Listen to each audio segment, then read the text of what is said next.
आप देख रहे हैं इंडिया टाउन न्यूज, भारत की बात। नमस्कार, जय जौहर। आप देख रहे हैं इंडिया टाउन न्यूज और मैं हूं आपके साथ गीतांजलि मिश्रा। स्वागत है आज के हमारे खास बुलेटिन राजधानी सरकारधानी में, जहां हम आपको छत्तीसगढ़ की महत्वपूर्ण खबरों से रूबरू कराएंगे। तो चलिए बुलेटिन की शुरुआत करते हैं, लेकिन उससे पहले एक नजर आज की हेडलाइंस पर।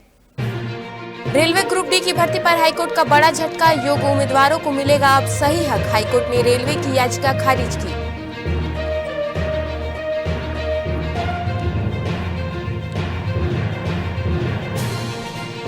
एंटी पोचिंग टीम की बड़ी कार्रवाई, जिंदा पेंगुइन के साथ उड़ीसा के 2 तस्कर गिरफ्तार, वन्यजीव संरक्षण अधिनियम के तहत एक्शन।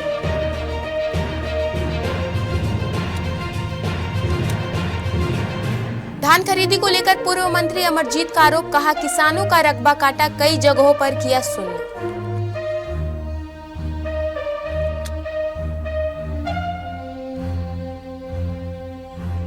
व्लॉगिंग और रील नहीं बना सकेंगे रेलवे कर्मचारी, नियम तोड़ा तो होगी कार्रवाई, अधिकारियों को जागरूक करने की जिम्मेदारी।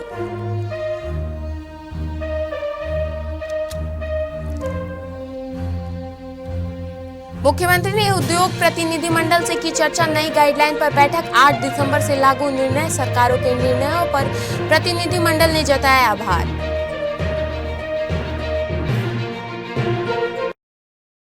तो चलिए बुलेटिन की शुरुआत करते हैं राजधानी की खबरों से। रेलवे में ग्रुप डी की नौकरी के लिए आवेदन करने वाले अभ्यर्थियों को हाईकोर्ट से राहत मिली। दक्षिण पूर्व मध्य रेलवे में ग्रुप डी की भर्ती के लिए 2010 में जारी की गई अधिसूचना के तहत नौकरी के लिए आवेदन करने वाले 100 से अधिक उम्मीदवारों के पक्ष में हाईकोर्ट ने फैसला दिया है। जस्टिस अमितेंद्र किशोर प्रसाद की डबल बेंच ने रेलवे की याचिका खारिज कर दी है। रेलवे ने केंद्रीय प्रशासनिक अधिकरण कैट के फैसले को चुनौती दी थी। अब आयोग उम्मीदवारों की रिप्लेसमेंट कोटा के तहत नियुक्ति का रास्ता साफ हो गया है। दरअसल रेलवे भर्ती बोर्ड बिलासपुर ने 15 दिसंबर 2010 को ग्रुप डी की भर्ती के लिए अधिसूचना जारी की थी। कई साल बाद भी नियुक्ति नहीं होने पर उम्मीदवारों ने केंद्रीय प्रशासनिक अधिकरण में मामला प्रस्तुत किया था। कैट ने 6 मार्च 2024 को दिए गए फैसले में रेलवे को निर्देश दिया था कि 17 जून 2008 की अधिसूचना के अनुसार रिप्लेसमेंट कोटा के तहत रिक्तियों की स्थिति की जांच कर पर पद खाली होने पर याचिकाकर्ताओं को ग्रुप डी के पदों पर नियुक्त होने पर विचार किया जाएगा। कैट के इस आदेश के खिलाफ रेलवे ने हाई कोर्ट में याचिका लगाई। याचिका में तर्क दिया गया कि चयनित पैनल में शामिल होने में किसी भी उम्मीदवार को नियुक्ति का निहित अधिकार नहीं मिल जाता है। उदंती सीता नदी अभयारण्य की एंटी पोचिंग टीम ने बड़ी कार्रवाई करते हुए एक जिंदा पेंगुइन के साथ 2 तस्करों को गिरफ्तार कर जेल भेज दिया है। पकड़े गए दोनों तस्कर उड़ीसा के रहने वाले शेड्यूल 1 श्रेणी में शामिल इस दुर्लभ जीव की तस्करी की सूचना वाइल्ड लाइफ जस्टिस कमीशन तक पहुंची थी, जिसके आधार पर संयुक्त रूप से कार्रवाई की गई। जानकारी के मुताबिक कमीशन ने बताया कि जो पॉइंट छत्तीसगढ़ उड़ीसा बॉर्डर इलाके में घेराबंदी कर तस्करों के प्रयास में लगे दोनों आरोपियों को टीम ने गिरफ्तार किया। उनके पास से करीब 9 किलो वजन और 40 इंच लंबा जिंदा पेंगुइन बरामद किया गया, जिसके बाद वन विभाग ने पेंगुइन का स्वास्थ्य परीक्षण कराया और परीक्षण के बाद प्रशासन उसे जंगल सफारी के सुपुर्द करने की भी तैयारी में है। दोनों आरोपियों के खिलाफ वन्यजीव संरक्षण अधिनियम के तहत कार्रवाई की गई है। पूर्व खाद्य मंत्री और कांग्रेस नेता अमरजीत भगत ने धान खरीदी को लेकर आरोप लगाया है। अमरजीत भगत ने कहा कि किसानों का रकबा काट दिया गया है, कई जगहों पर शून्य कर दिया गया है, किसानों पर सारी ताकत दादागिरी दिखाई जा रही है। उन्होंने कहा कि आज प्रदेश भर के किसान को खुद को असहाय महसूस कर रहे हैं। छत्तीसगढ़ में खेती करने वाले किसानों के लिए कठिन हो गया है। उन्होंने मांग की है कि सरकार तुरंत किसानों के काटे गए रकबे को जोड़ने का काम करे। इसके अलावा नवा रायपुर के चंदखुरी में कांग्रेस सरकार में स्थापित की गई राम मूर्ति को हटाकर नए जगह स्थापित कर जाने पर पूर्व मंत्री अमरजीत ने भाजपा पर निशाना साधा है। उन्होंने कहा कि भाजपा के लोग राम के नाम पर ढोंग और दिखावा करते हैं, खुद कुछ नहीं कर सकते हैं। अब हमें जो भगवान राम की मूर्ति स्थापित की है उसमें कमी ढूंढ रहे हैं। यहाँ की मूर्ति कहीं और जा रही है, इससे दुर्भाग्यपूर्ण क्या होगा। दक्षिण पूर्व रेलवे ने कर्मचारियों के व्लॉगिंग, वीडियो और रिकॉर्डिंग, रील बनाने या किसी भी तरह की सोशल मीडिया एक्टिविटी को पूरी तरह प्रतिबंधित कर दिया है। इसके लिए सख्त आदेश जारी किए गए हैं, जिनमें नियमों का उल्लंघन करने वाले कर्मचारियों के लिए कड़ी अनुशासनात्मक कार्रवाई की जाएगी। दरअसल हाल ही में की गई रेलवे कर्मचारियों के वीडियो और रील सोशल मीडिया पर वायरल हो रहे थे, जिनमें वे ड्यूटी के दौरान व्लॉगिंग या कंटेंट क्रिएशन करते नजर आए थे, जिसके बाद रेलवे की सुरक्षा, अनुशासन और छवि को लेकर गंभीर सवाल उठे। इसके बाद रेलवे ने स्पष्ट कर दिया कि ड्यूटी पर रहते हुए किसी भी प्रकार की वीडियो शूटिंग, रील रिकॉर्डिंग या व्लॉगिंग पूरी तरह वर्जित रहेगी। रेलवे अधिकारियों ने स्पष्ट किया है कि आदेश का उल्लंघन करने वाले कर्मचारियों के खिलाफ कार्रवाई की जाएगी। अधिकारियों को आदेश का कड़ाई से पालन और कर्मचारियों को जागरूक करने की जिम्मेदारी सौंपी गई है। मुख्यमंत्री विष्णुदेव साय से उनके निवास कार्यालय में केड्राई रियल एस्टेट और Bastar chamber of commerce and industries Jagdalpur के प्रतिनिधि मंडल ने मुलाकात की। इस अवसर पर वित्त मंत्री ओपी चौधरी, वन मंत्री केदार कश्यप, उद्योग मंत्री लखनलाल देवांगन और विधायक किरण सिंह देव उपस्थित रहे।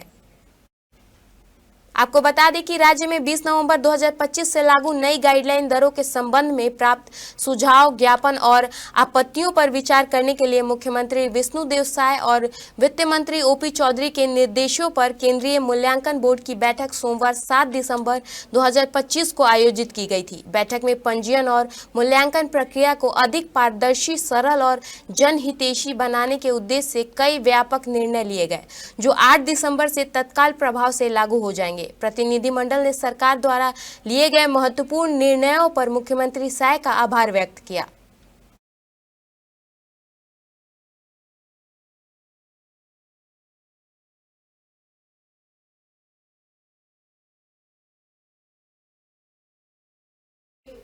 वक्त हो चुका है एक छोटे से ब्रेक का, बने रहिए इंडिया टाउन न्यूज के साथ।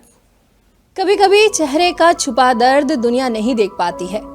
दाग, मुहासे, झाइयां सब आपके आत्मविश्वास को कम कर देता है, पर अब नहीं, क्योंकि Rukhsana glow and fair face pack जो दे आपकी स्किन को वो प्यार जो सिर्फ प्रकृति दे सकती है। हर लेयर को साफ करे, हर दाग को करे हल्का और आपकी मुस्कान फिर से लौटाए, because you deserve to glow naturally.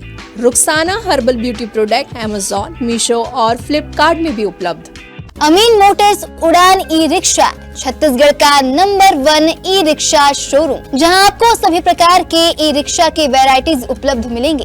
हमारा ई रिक्शा काफी मजबूत है और ये सालों साल चलता है, तो आज ही घर ले आइए आरटीओ इंश्योरेंस के साथ। हमारा पता है अमीन मोटर्स, प्यारेलाल चौक, जीई रोड, न्यायालय के पास, राजनांदगांव। 9827174038 7724047008।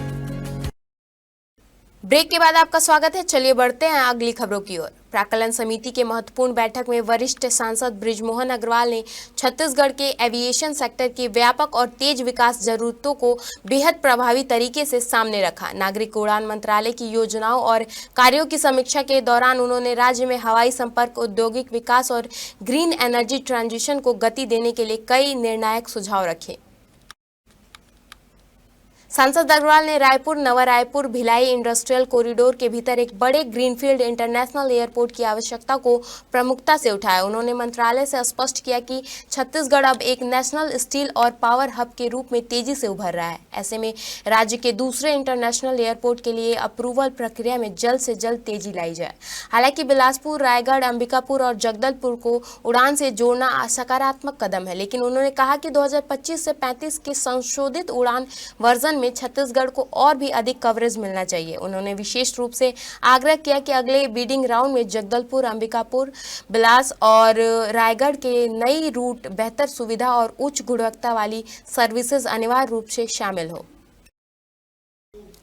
छत्तीसगढ़ सिविल सोसाइटी ने इंडिगो को कानूनी नोटिस भेजा है। नोटिस में मांग की गई है कि पीड़ित यात्रियों को इंडिगो टिकट कीमत का 10 गुना मुआवजा दे। इस पूरे मामले को लेकर प्रधानमंत्री को भी शिकायत भेजी गई है, जिसमें इंडिगो पर 9,000 करोड़ का जुर्माना लगाने की मांग की गई है।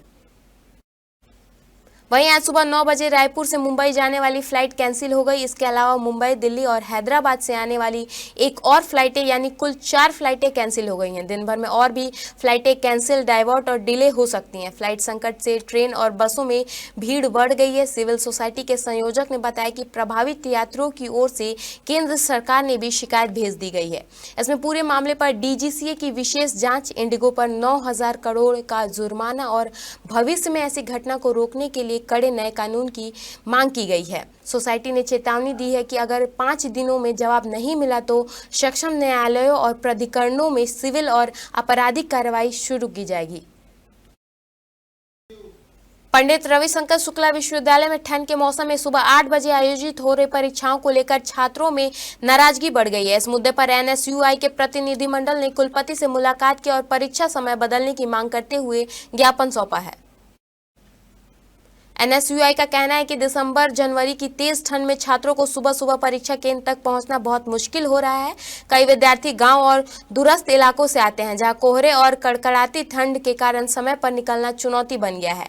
छात्र नेताओं ने कहा कि इतने कम तापमान में हाथ जमने लगते हैं, जिससे उत्तर लिखने की क्षमता पर भी असर पड़ता है और परीक्षा प्रदर्शन प्रभावित होता है। एनएसयूआई ने कुलपति से मांग की है कि परीक्षा का समय बदलकर सुबह 9 से 10 बजे के बाद निर्धारित किया जाए, ताकि ठंड कम हो और विद्यार्थी बिना परेशानी परीक्षा देने पहुंच सके।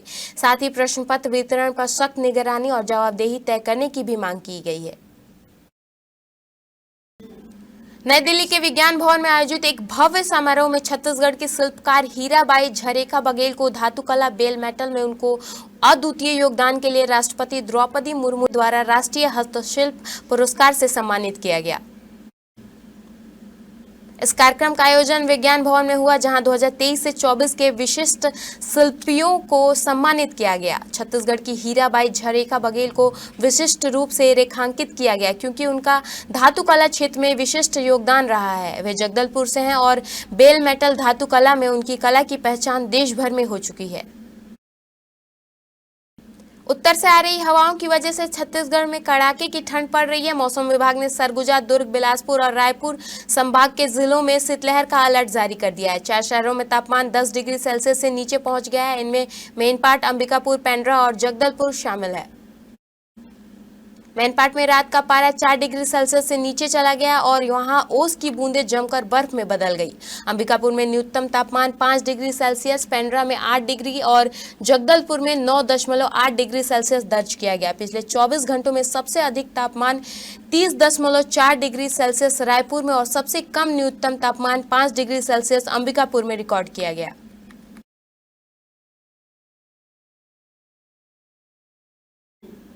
हमारे खास बुलेटिन राजधानी सरकारधानी में फिलहाल इतना ही। देश प्रदेश की तमाम खबरों से अपडेट रहने के लिए बने रहिए इंडिया टाउन न्यूज के साथ। नमस्कार। आप देख रहे हैं इंडिया टाउन न्यूज, भारत की बात।